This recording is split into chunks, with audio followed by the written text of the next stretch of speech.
美联储主席鲍威尔再次向外界宣布，未来美联储的利率将一直维持在 5.25% 和 5.5% 的区间段内不变。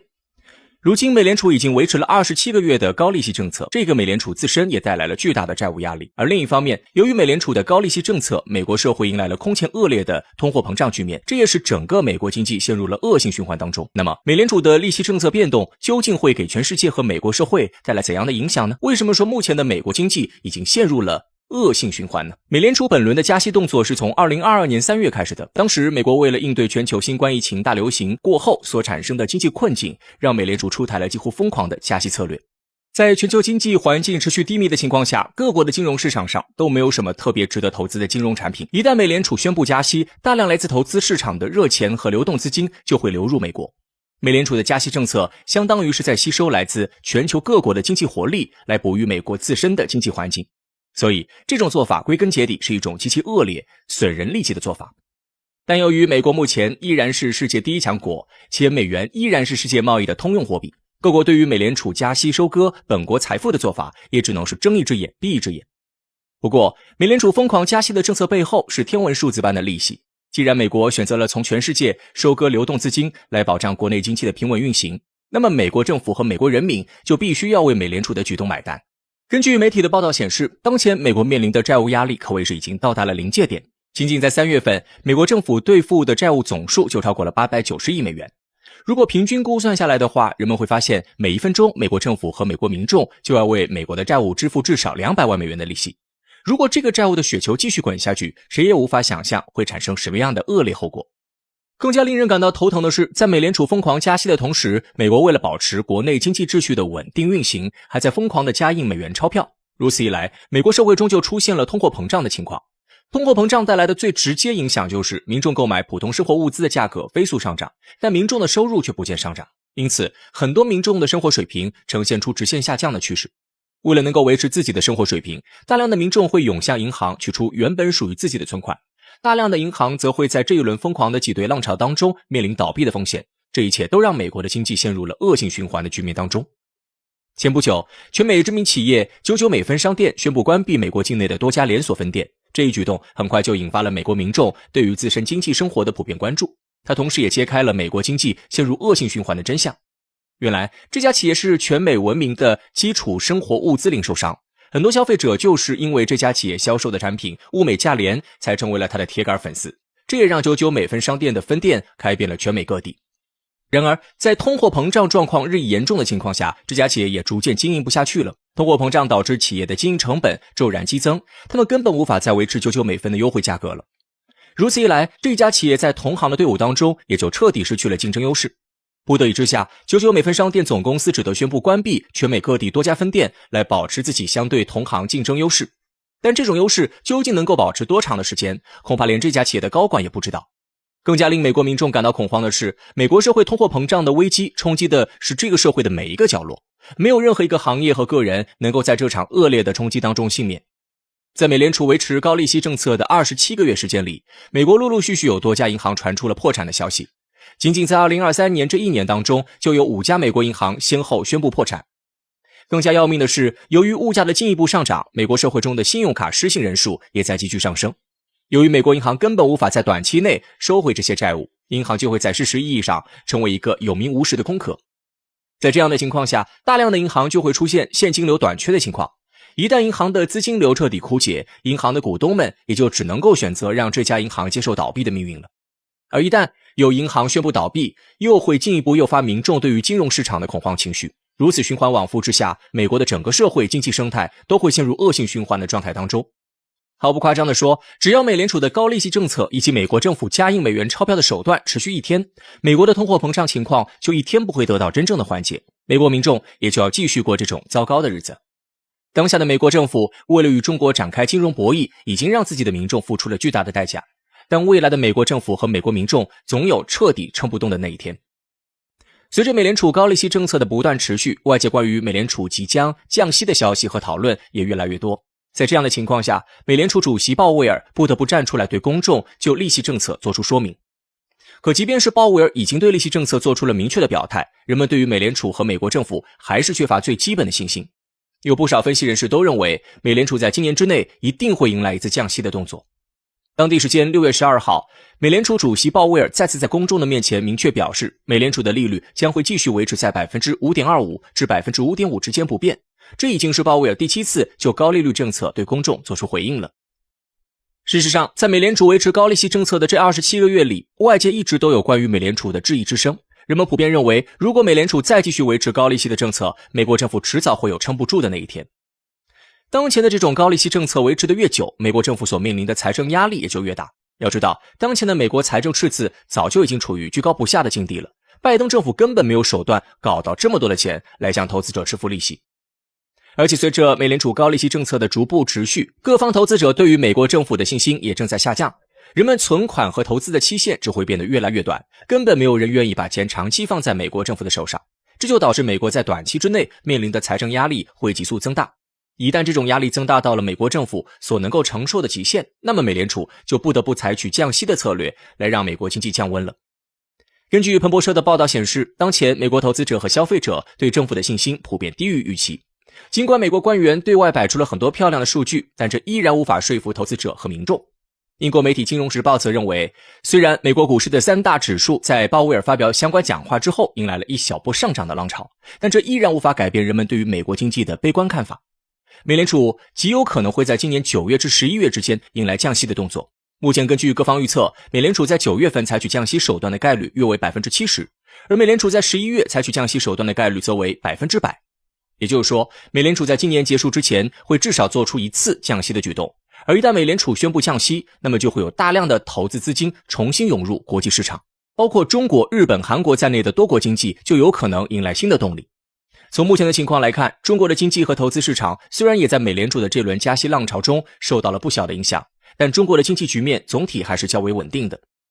如今，全世界都将注意力投到了美联储的身上，未来美联储办公室里传出的任何一点消息都有可能在全世界的金融市场上引发轩然大波。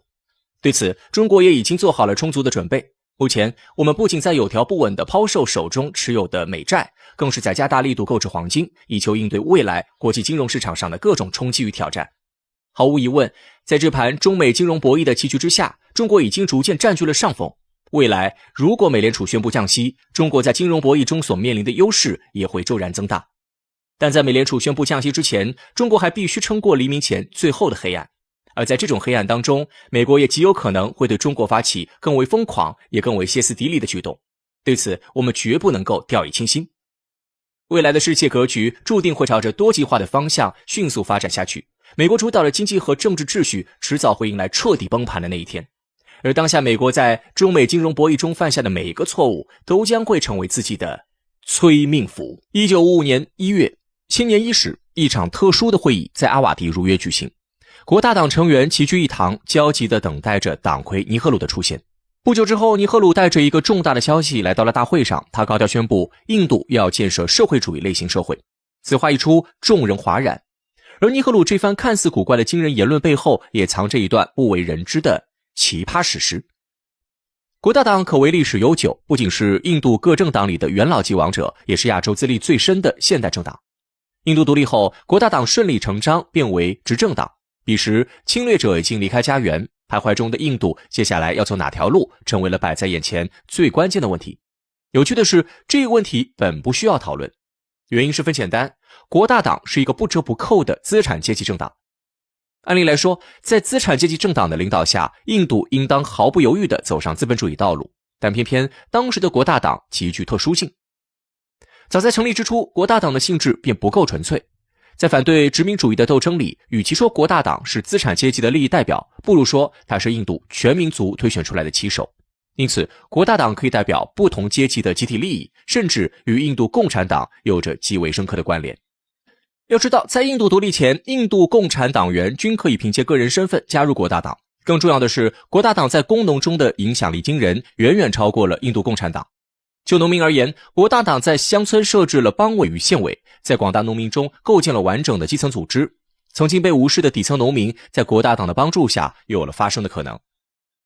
在1930年代，国大党还是农民减租政策的最有力支持者，因此印度农民大多对国大党怀有好感。与此同时，印度工人也有着同样的感受。早在20世纪初期，国大党便在工人阶级中间散播革命火种，不仅帮助工人们组建工会，还领导了众多工人运动。不可思议的是，身为资产阶级政党，国大党主席竟然还当选过全印度工会主席，可见国大党具有双重性质。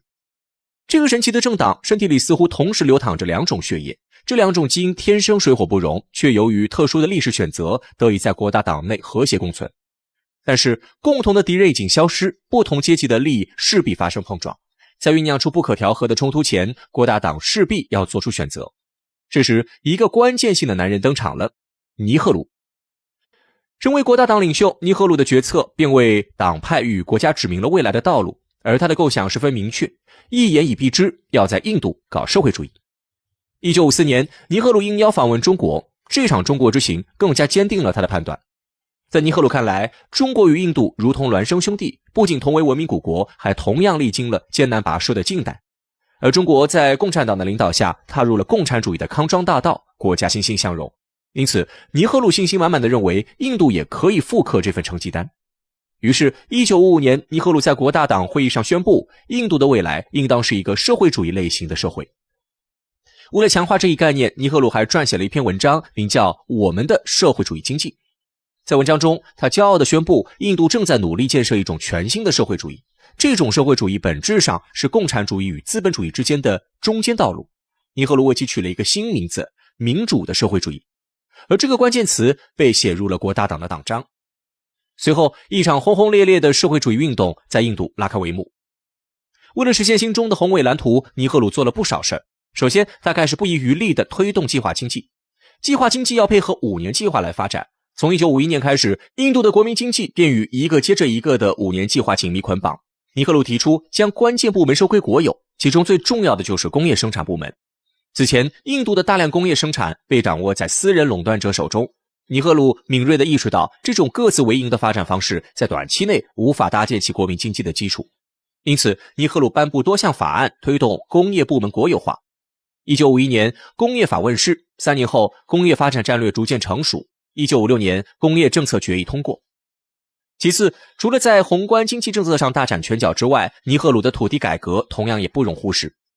当时，印度的大多数耕地都处于柴民达制度下。所谓柴民达，实际上是国王的包税人，也就是中间人地主。尼赫鲁果断决定废除这项制度，全面土改。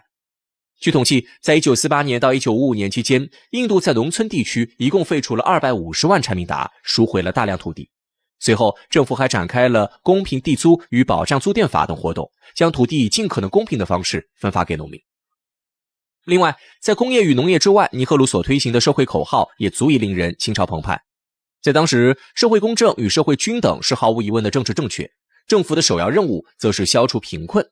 尼赫鲁本人曾发表过多次慷慨激昂的演讲，用来阐述自己的社会主义主张。比如，他高调宣称，印度的社会主义就是能够给全国人带来公正与幸福的制度。在印度社会主义的光辉下，每个公民都会均等地拥有机会，过上幸福美好的生活。尼赫鲁更是怒斥财富不均问题，指出印度绝不会将大量财富集中在少部分人手里，真正的社会财富应当在贫苦大众之间流通。